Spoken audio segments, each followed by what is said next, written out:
While I was thinking of all this, I heard my name called. मैं यही सब सोच रहा था और तभी मैंने सुना कि मेरा नाम बुलाया जा रहा है। It was my turn to recite. अब मेरा टर्न था सुनाने का। What would I not have to be given to be able to say that grateful role for the participle all through very loud and clear without any mistake। अब मुझे participle का वो role जो मुझे याद करने को दिया गया था बिना किसी गलती के सुनाना था। मेरी बारी थी। But I got mixed up on the first world and stood there. But मैं पहले ही वर्ल्ड में मिक्स हो गया और वहीं खड़ा रहा, holding on to my desk, my heart beating, not daring to look up. पर मैं मिक्स हो गया शुरुआत के ही वर्ल्ड में और वहीं खड़ा हो गया अपने डेस्क के पास। मेरा हार्ट तेजी तेजी बीट कर रहा था और मेरी हिम्मत नहीं हो रही थी कि मैं ऊपर देखूं। I heard M Hamel said to me I won't scold you. मैंने सुना कि एम हैमल मुझे कह रहे हैं कि मैं तुम्हें डांटूंगा नहीं, little France. You must be feel bad enough. तुम्हें भी तो बैड लगता होगा, तुम्हें भी तो अच्छा नहीं लगता होगा जब मैं तुम्हें डांटता हूँगा।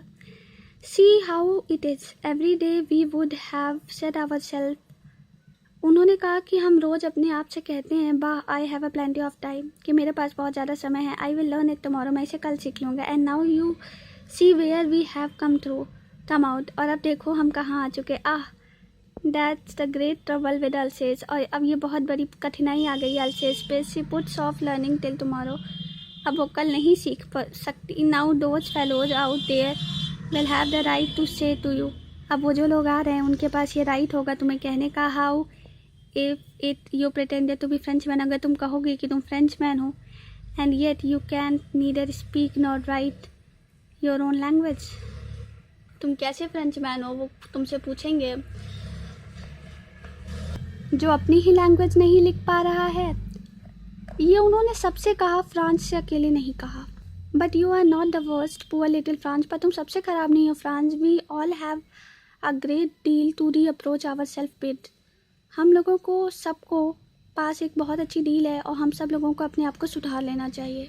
Your parents were not anxious enough to have you learn. तुम्हारे पेरेंट्स इतने ज़्यादा एंक्सियस नहीं थे कि वो तुम्हें पढ़ने के लिए प्रेरित कर सकें। They prefer to put you on work. वो तुम्हें वर्क में भेजना चाहते थे, फार्म या मिल पे, जिससे वो लोग थोड़ा सा ज़्यादा पैसा कमा सके। एंड आई, और मैं भी, I have been to blame also. मुझे भी ब्लेम मिलना चाहिए। Have I not often sent to water plants my flowers instead of learning your lessons. क्या मैंने तुम्हें नहीं भेजा है फ्लावर में पानी डालने के लिए लेसन जब मैं पढ़ाता रहता था। And when I wanted to go to fishing, did I not just give you a holiday? और जब मेरा मन करता था फिशिंग पे जाने का तो मैं तुम्हें छुट्टी नहीं दे देता था। Then from one thing to another, और ऐसे ही एक से एक जगह से दूसरी जगह। M Hamel went on to talk of the French language। M Hamel इधर उधर चलते रहे और फ्रेंच लैंग्वेज के बारे में बोले। saying that it was the most beautiful language in the world। उन्होंने कहा कि ये दुनिया की सबसे ज़्यादा सुंदर लैंग्वेज है। The clearest most logical, that we guard it among us and never forget us. हमें इसकी रक्षा करनी चाहिए, हमें इसे कभी भूलना नहीं चाहिए। Because when people are enslave, क्योंकि जब पीपल गुलाम होते हैं, as long as they hold fast to their language, जितना ज़्यादा वो अपने लैंग्वेज से, मतलब गुलामी में आप जितना ज़्यादा अपने लैंग्वेज से कनेक्ट रहेंगे, it is as they had the key to their prison, जिससे वो जीत सकते रहेंगे। Then he open a grammar and read us our lesson. तब उन्होंने बुक ओपन किया और लेसन रीड करने लगे। I was amazed to see how well I understood it. मैं बहुत ही ज़्यादा आश्चर्यचकित हुआ कि मुझे कैसे सब कुछ समझ में आ रहा है। All he said seemed so easy so easy. उसने जितना भी बोला मुझे सब बहुत आसान लगा, बहुत आसान लगा। I think too that I had never listen so carefully. मुझे खुद लगता है कि मैंने कभी इतना ज़्यादा केयरफुली सुना ही नहीं। And that he had never explained everything with so much patience. और उन्होंने कभी इतने ज़्यादा पेशेंस से कोई भी चीज़ समझाया नहीं। It seemed almost as if the poor man wanted to give us all he knew before going away. ऐसा लग रहा था जैसे उनको जितना आता था वो बेचारा आदमी सारा का सारा दे करके जाना चाहता था। And to put it all into our heads at one stroke. और वो सारी चीज़ें हमारे दिमाग में एक ही बार में डाल देना चाहता था। After the grammar we had a lesson in writing. Grammar के बाद हमारा एक लेसन था राइटिंग में। That day M Hamel had new copies for us. उस दिन एम हैमल ने हम सभी को नई कॉपी दी, written in a beautiful round hand, जो कि बहुत सुंदर राउंड हैंड में लिखी हुई थी, France Alsace France Alsace. They looked like little flags floating everywhere. वो ऐसा लग रहा था जैसे छोटे छोटे फ्लावर्स है जो हर जगह फ्लोट कर रहे हैं in school room. Hung from the rod at the top of our desk, जो हमारे डेस्क पे रॉड की तरह लगे हुए हैं।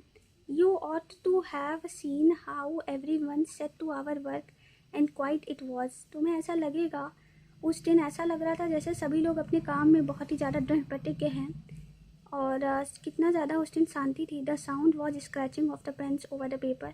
सिर्फ और सिर्फ पेन पे लिखने, मतलब पेन से पेपर पे लिखने की आवाज़ आ रही थी।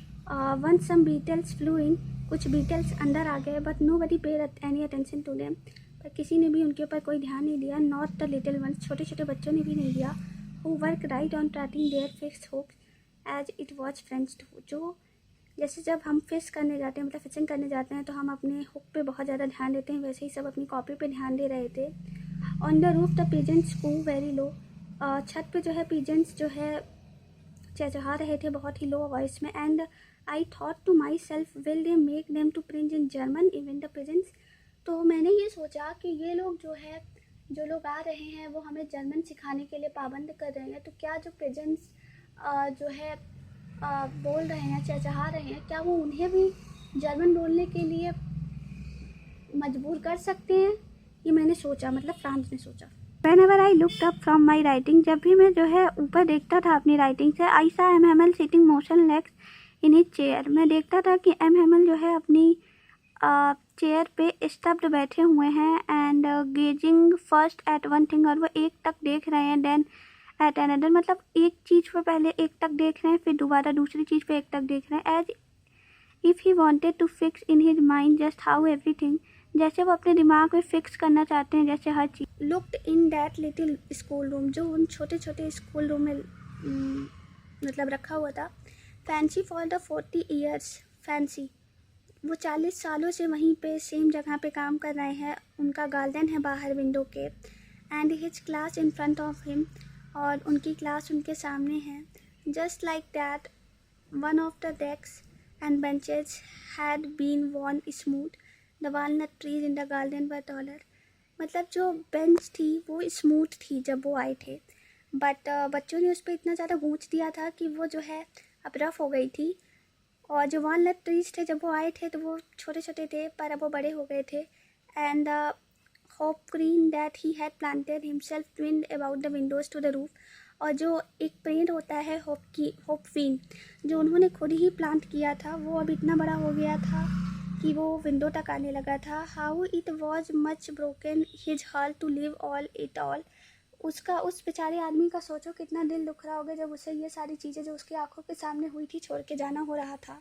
To hear his sister moving out in the room and never packing their trunks, और उनकी जो बहन थी वो जो है कमरे में गई थी और अपना सारा सामान पैक कर रही थी। For they must leave the country next day, और वो लोग कल ही कंट्री छोड़ के जा रहे थे। But he had the courage to hear every lesson to be very last, but उनके अंदर हिम्मत थी कि उन्होंने लास्ट तक पूरा लेसन लिया। After the writing we had a lesson in history, writing के बाद हमारा एक लेसन हुआ हिस्ट्री में। And then the baby chanted their bra bi ba ba bi bo bu down there at the back of the room. Old Hauser had put on his spectacles and holding his primers in both hands, he spelled the letters with them.